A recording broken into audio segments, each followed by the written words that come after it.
Bonjour à tous, bienvenue dans cette nouvelle édition d'Enquête et Débat. Aujourd'hui, je reçois Jonathan Moadab. Bonjour. Bonjour.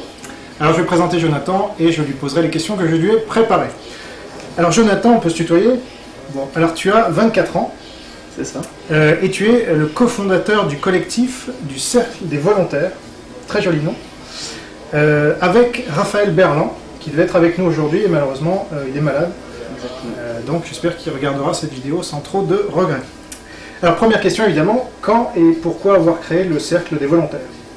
Alors quand ça s'est fait aux alentours de décembre 2011, pourquoi on écrivait déjà quelques articles avec Raphaël sur Agoravox et Raphaël a eu l'idée de faire une plateforme pour agréger des contenus de différentes personnes qui aimeraient écrire ou produire des vidéos, d'aller vers un traitement différent de l'information. Donc c'est ça le but du Cercle des Volontaires. Le premier but, c'est la démarche journalistique. Donc on ne se prétend pas objectif, mais engagé et au moins essayer d'être honnête. Et donc voilà, on produit les vidéos, des interviews qui sont disponibles donc sur internet, et aussi on fait des analyses éditoriales, et on a fait quelques actions aussi politiques, notamment au moment du vote du mécanisme européen de stabilité. On était allé brûler un drapeau européen devant l'Assemblée nationale. Oui, personne ne l'avait fait encore en France. Ça s'était fait en Grèce, c'était fait il me semble en Allemagne aussi, mais ça je On ne vous a pas interpellé pour ça? Non, c'est pas encore illégal de brûler le drapeau européen, donc avis aux amateurs. Voilà, exactement. C'était pas quelque chose de violent ou quoi qu'est-ce, c'était simplement essayer d'interpeller l'opinion, parce que la contestation de l'européisme est assez mise sous cloche en France. Et donc pourquoi le Cercle des Volontaires? C'est aussi pour essayer de faire de faire émerger des voix qu'on n'entend pas forcément dans les médias, un peu comme Enquête et Débat finalement. Ouais. Alors, qu'est-ce que vous entendez par faire de l'information alternative? Parce que c'est ce que vous avez dit, ou différemment. Enfin, pour vous, quel est aujourd'hui ce qui pourrait définir l'information des grands médias, j'imagine, et ce qui définirait la manière dont vous le faites, vous? Alors, l'information des grands médias, je dirais qu'elle se cache derrière une fausse neutralité, une fausse objectivité, et ce qui lui permet de prendre parti sans clairement prendre parti, et de cacher ou d'euphémiser peut-être certains faits ou certains événements qui seraient importants pour la compréhension du public de ces problématiques.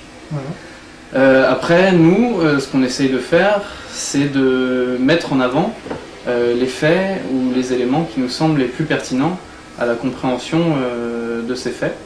Et ça passe aussi par une contextualisation de l'information, parce que les médias généralement ne font pas.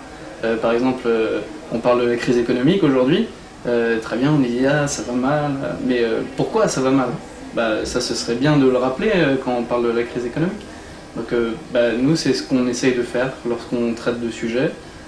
Peut-être qu'on ne le fait pas encore parfaitement, on est tout jeune, tout nouveau, donc on va... Mais est-ce qu'il y a une subjectivité que vous assumez? Alors je peux pas parler au nom de tout le collectif, moi j'ai une vue subjective, mais comme je le disais tout à l'heure, il me semble cohérent d'assumer cette subjectivité tant qu'on essaye d'être honnête dans sa démarche et de ne pas tromper le public. Alors quelle est cette subjectivité justement? Est-ce que vous pouvez définir votre subjectivité? Je suis démocrate, je dirais. Pour moi, toutes les vérités sont bonnes à dire, et je considère que pour qu'on vive en démocratie, il faut que ces vérités soient dites, qu'elles soient difficiles à entendre ou pas, qu'elles nuisent à certains intérêts ou pas. Maintenant, si moi je devais donner ma subjectivité, j'aurais du mal à la définir finalement. Mais peut-être qu'en tant qu'observateur extérieur, vous avez un peu plus de recul là-dessus. Non, je pense que c'est cette interview qui va permettre aux gens qui nous regardent de mieux le comprendre. Mais justement, par exemple, quelle serait l'interview que vous avez réalisée dont vous êtes le plus fier et pourquoi? Récemment, on avait fait une interview de Jean Bricmont sur le concept de guerre humanitaire. J'en suis pas particulièrement fier, hein, parce que finalement une interview c'est simplement poser des questions et essayer de poser les bonnes questions. Mais cette interview, elle tombait bien, parce que en ce moment, avec tout ce qui se passe en Syrie, c'était important d'avoir un point de vue avec un peu de hauteur sur ces concepts-là, de guerre humanitaire, ingérence. Et elle a plutôt bien marché. Il y a eu, je crois, 12 000 vues, quelque chose comme ça. Et sinon, d'autres vidéos, là je vois pas, mais j'ai pas d'interview préférée. J'attends encore d'en faire d'autres. Et alors, ce que vous disiez sur la crise, par exemple, ce que tu disais sur la crise, il faut contextualiser, ça on sera tous d'accord là-dessus. Par contre, évidemment, il y a plusieurs manières de contextualiser. Il y a la version libérale, il y a une version gaulliste, il y a une version gauchiste, il y a X versions. Donc, comment est-ce que vous êtes sûr de bien contextualiser? Est-ce que le journalisme, ça ne doit pas contextualiser avec toutes ces vues-là, ou est-ce qu'il doit en choisir une en expliquant pourquoi c'est la bonne, ou comment ça se passe? Alors, les commentaires à l'issue des articles peuvent permettre de contrebalancer le point de vue du journaliste. Le journaliste peut prendre une explication qui lui semble la plus pertinente. Après, nous, on prétend pas détenir la vérité, mais par contre, on s'est mis dans une quête de vérité. Donc, après, peut-être qu'on fait des choix qui sont pas forcément les meilleurs, mais c'est au public, c'est aux lecteurs de venir contrebalancer notre point de vue. Et en l'occurrence sur la crise, alors quel est votre point de vue? La cause de la crise? En quelques mots, mais... Alors, je suis pas économiste, hein. Non, mais puisque vous donnez un contexte, quel est le contexte que vous donnez? Alors notamment l'hyper-libéralisation de l'économie, le fait que la finance finalement soit comment dire, il n'y a pas véritablement de contre-pouvoir à la finance. Les instances de régulation actuellement, c'est une vaste blague, on l'a vu avec le scandale du Libor. Et j'avais lu le bouquin de Gillian Tett sur justement les CDS, la création de tous ces mécanismes financiers qui ont permis de faire une énorme bulle spéculative qui est en ce moment en train d'exploser. Ceci, plus la crise de la dette souveraine, qui vient d'une escroquerie tout simplement de nos élites politiques, hein, à partir du moment où on a légué aux banques privées le fait de créer la monnaie, alors qu'avant l'État empruntait à taux zéro. Enfin, on voit très bien, il y a tout un tas de personnes qui l'expliquent beaucoup mieux que moi. Je pense notamment à Étienne Chouard, qui a fait un gros travail là-dessus. On voit les taux d'endettement à partir de la loi de 1973. Et encore que la loi de 1973, elle n'obligeait pas à faire ça. C'est le traité de Maastricht. Et puis ensuite l'article 123 du traité de Lisbonne. Donc là, on a quelques éléments de compréhension de la crise. Je vous coupe, mais on ne sait pas si l'État avait pu s'endetter, disons, à taux zéro. Il n'est pas sûr qu'il ne se soit pas plus endetté encore qu'il ne l'est aujourd'hui. Mais l'endettement en lui-même, c'est pas tant le problème, c'est plutôt les taux d'intérêt qui en ce moment posent le plus gros problème. On voit notamment, même que ce soit pour un État ou pour des particuliers, on a par exemple, là, j'ai une image qui me vient en tête d'une Américaine qui montrait qu'elle avait acheté une maison qui valait tant, qu'elle avait emprunté tant, et la somme des intérêts faisait 2 fois, 3 fois le prix de la maison. Donc en fait, c'est pas tant l'endettement qui pose problème, mais les taux d'intérêt. Et aujourd'hui... Il est très bas aujourd'hui le taux d'intérêt en France. On emprunte à 2,7%, c'est très bas.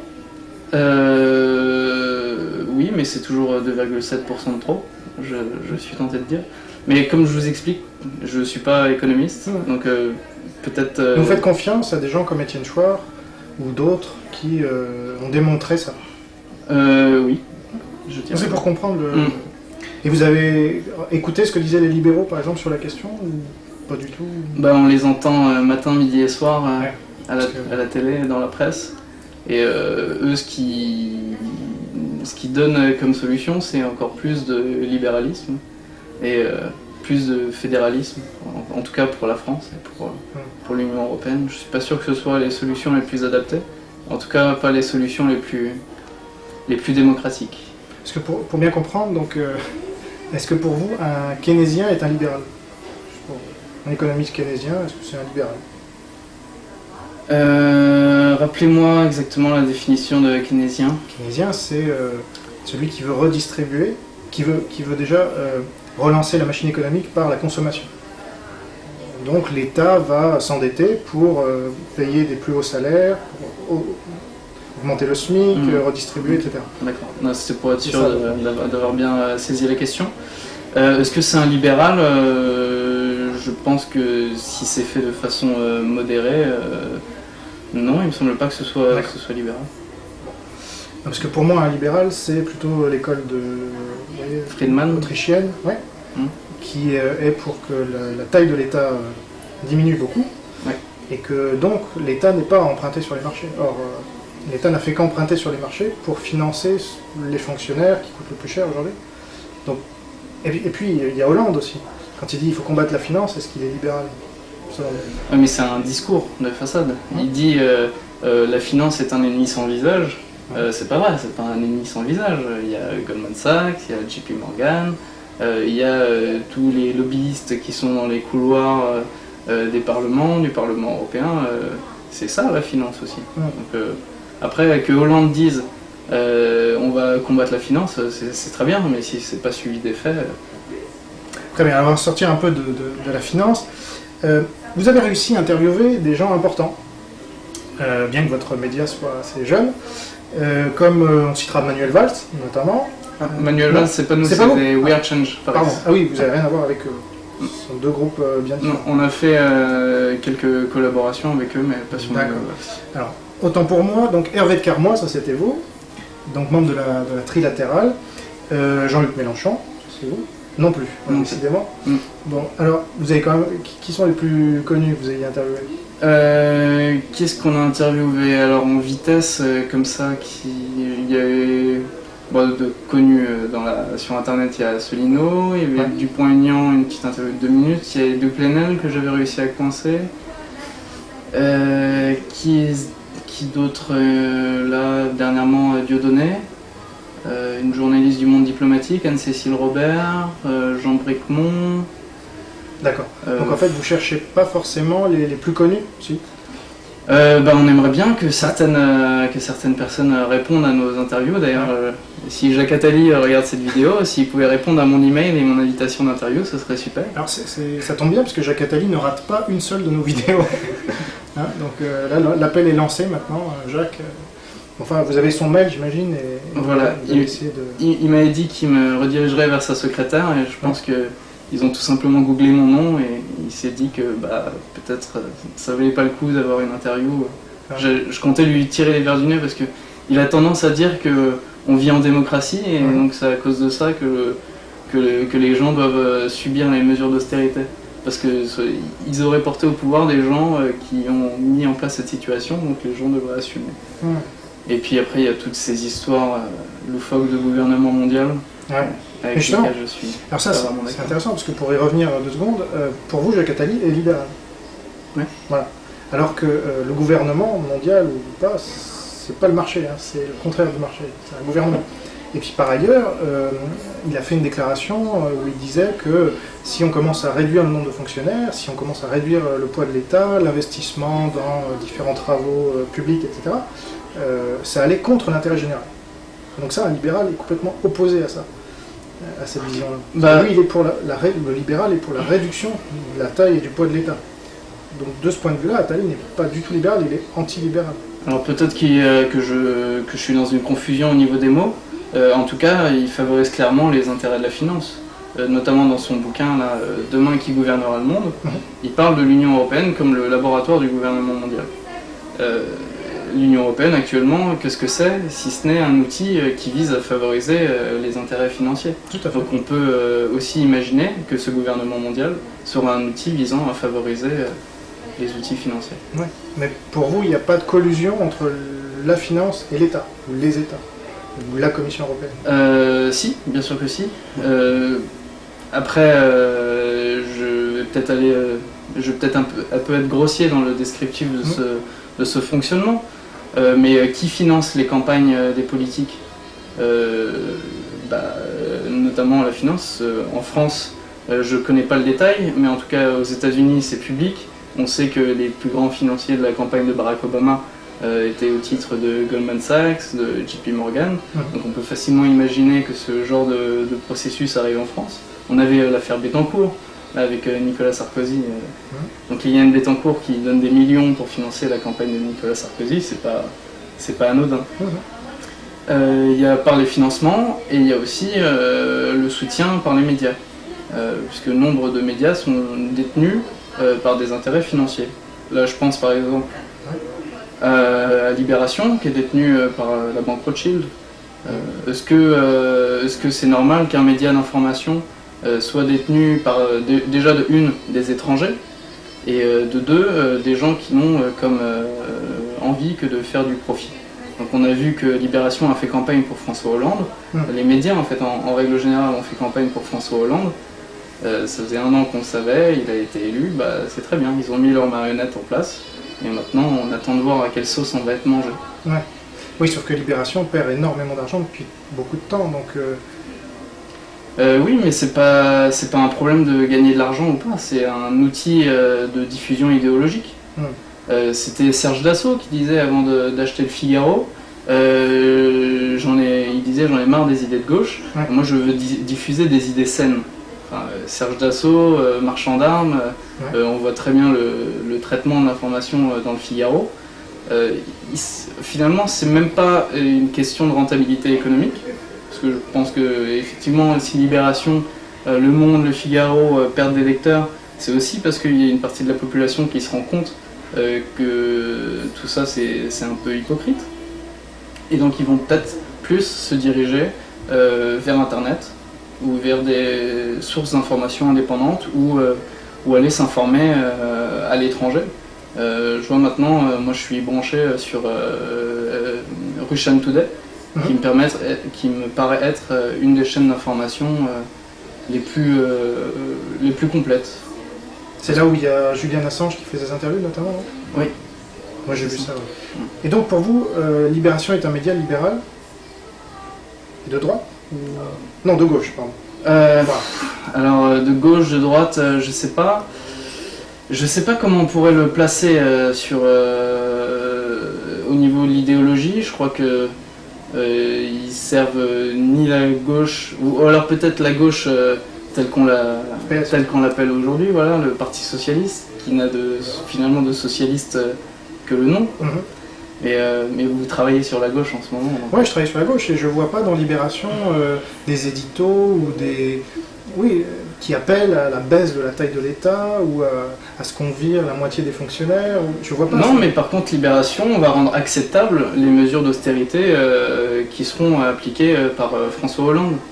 Là, par exemple, je sais pas, je lis pas ce torchon, mais je sais pas ce qu'ils vont faire à la rentrée. Et, par exemple, Hollande veut faire ratifier le pacte budgétaire qui s'était engagé dans ses promesses de campagne à faire modifier, ce qu'il n'a pas fait, et il veut le faire ratifier par la voie parlementaire. Donc moi j'ai hâte de voir ce que Libération dira à ce sujet ou fera passer dans l'opinion. Un journal qui serait respectueux de la démocratie se rappellerait du choix des Français qu'ils ont fait en 2005 et ferait peut-être plus campagne pour le fait que ce pacte budgétaire, au lieu de passer au Parlement, passe par la voie référendaire. Ça, ce serait un vrai journal de gauche. Et pour bien qu'on comprenne les termes, ce que vous appelez austérité par exemple, c'est pas le licenciement de fonctionnaires, puisqu'il en embauche. C'est pas non plus la baisse des impôts, puisqu'il les augmente. Donc c'est ça en fait, l'austérité, c'est l'augmentation des impôts, on est d'accord? L'austérité, je dirais que c'est plutôt... comment expliquer? Déjà, c'est un mot de la novlangue. Oui, moi je comprends pas austérité. Voilà, mais c'est une tarte à la crème, je dirais. C'est vous qui l'avez employé, donc c'est vrai. Il faut expliciter. Je vais le détailler. Je dirais que l'austérité, c'est une façon de diminuer les dépenses de l'État. Donc, vous avez mentionné les fonctionnaires. tu sembles avoir une dent contre les fonctionnaires, c'est la deuxième fois que... Moi j'ai une dent contre la dette, donc... mais après... Bah, les fonctionnaires sont créateurs de richesse, ils sont créateurs de services, c'est des serviteurs de l'État. Après, on peut dire ce qu'on veut, il peut y avoir tout un tas de choses dites, notamment sur les guichetiers, mais bon, ça c'est ceux qui sont en première ligne. Non, mais il y a besoin des fonctionnaires. Oui, il y a après besoin. La question c'est sur le nombre. Bah, par exemple dans l'éducation nationale, Ouais. mon petit frère là, qui vient de passer son brevet, il va au lycée, là, je ne sais pas combien ils seront dans sa classe, mais je suis sûr qu'ils seront beaucoup plus que quand toi tu étais au lycée ou quand moi j'y étais. Et est-ce que c'est pas un investissement durable et efficace pour les générations à venir que d'investir dans des fonctionnaires qui feront l'éducation de nos enfants? Donc ça c'est un exemple Parce parmi que d'autres. l'éducation nationale, c'est pas que les profs, il y a aussi l'administration, la bureaucratie qui est au-dessus, qui représente je crois 300 ou 400 000 personnes. Est-ce qu'on a besoin de tous ces gens-là? Qu'est-ce qu'ils font? On peut pas les virer, donc... Ah ben ça je sais pas, je suis pas Non, mais c'est ça aussi, gestionnaire administratif. Peut-être qu'il y a des choses à rationaliser. Peut-être. Peut-être qu'on peut rendre les choses plus efficaces. Après, à quel prix? Qu'est-ce qu'on fait de ces gens qu'on vire? Sarkozy avait dit on va pas remplacer un fonctionnaire sur deux. Qu'est-ce qu'il y a derrière? Est-ce que ça va dans le sens de l'intérêt général? C'est aussi ça, parce que dire il faut réduire la dette, c'est bien gentil, mais il faut aussi voir les conséquences de ces actes. Bien sûr. Et de ces prises de décision. Oui, aujourd'hui, c'est la conséquence de 30 ans d'étatisme, c'est qu'on a une dette qui est, comme tu le disais, très chère, y compris avec les intérêts de la dette. Et on était bien content de trouver le marché.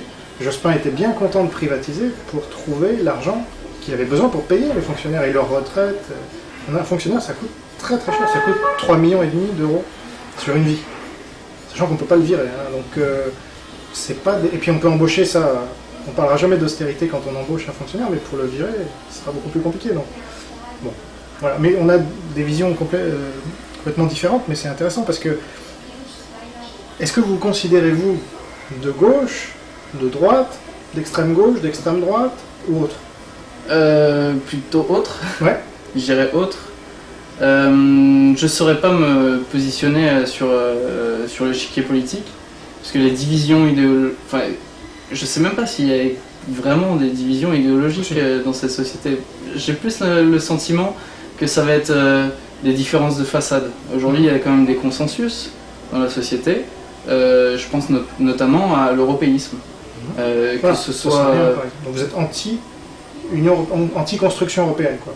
Bah oui, voilà, je serais nationaliste au sens noble du terme, avant qu'il soit perverti par les gens qui diabolisent vous voulez sortir de l'Union européenne, vous êtes un fasciste, vous êtes d'extrême droite.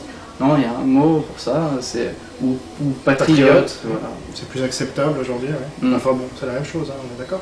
Mais socialiste aussi. C'est pas pour faire le rapprochement, si vous l'avez dit tout à l'heure, les socialistes aujourd'hui n'ont plus rien de socialiste. Alors, qu'est-ce que c'est le socialisme pour vous?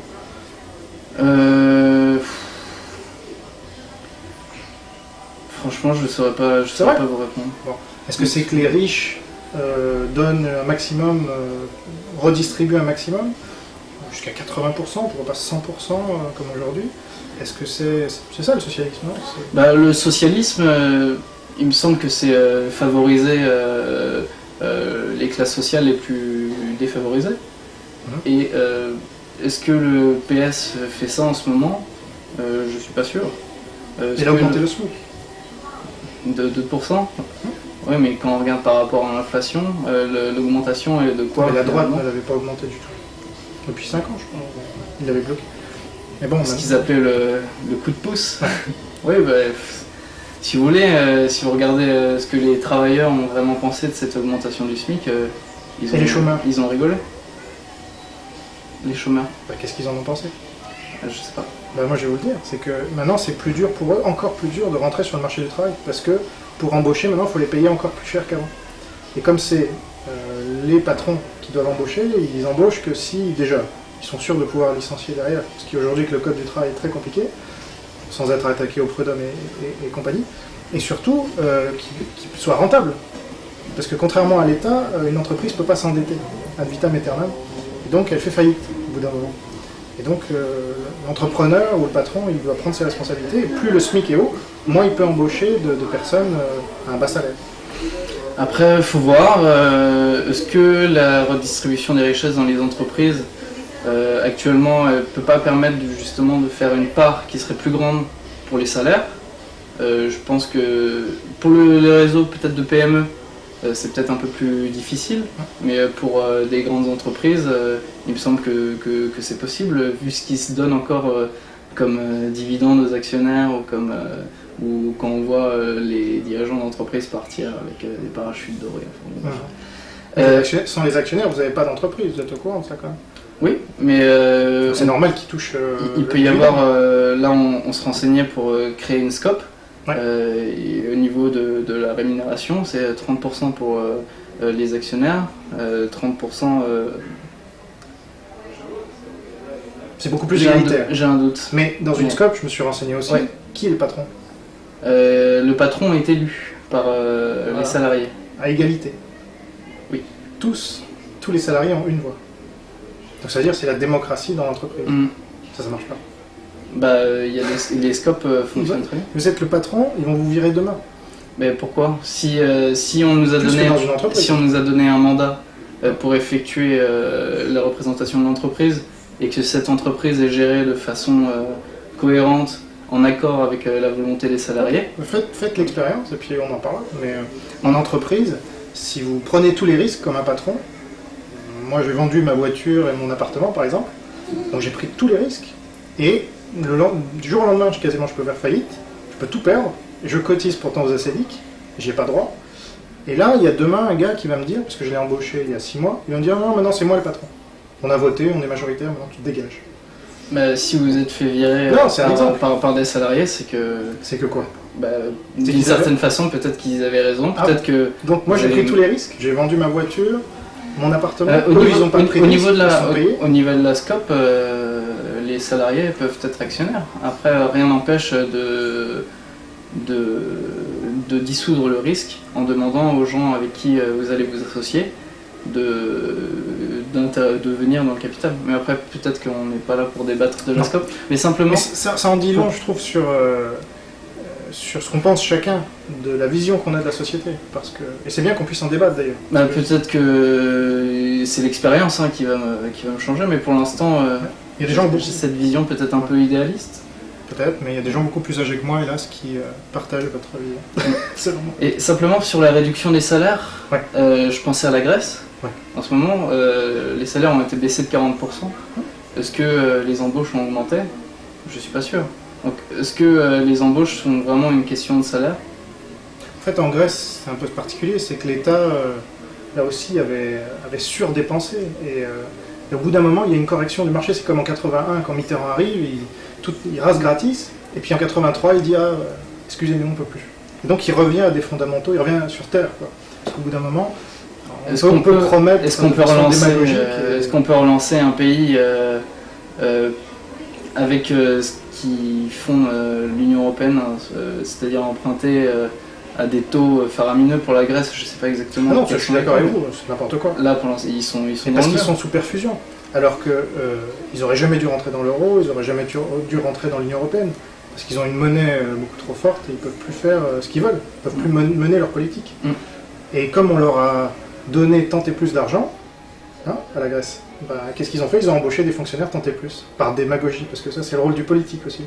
C'est lié intrinsèquement à l'État. Le politique, lui, ça lui coûte rien de prendre l'argent dans la poche des contribuables, vous et moi, pour payer qui il veut, pour être réélu. Ça, c'est pas une logique qu'on trouve dans le marché. Donc, c'est pour ça que moi, je suis plutôt du côté du marché, mais je pense qu'il faut un État stratège, qui s'intéresse à des choses qui, justement, se justifient pour l'intérêt national.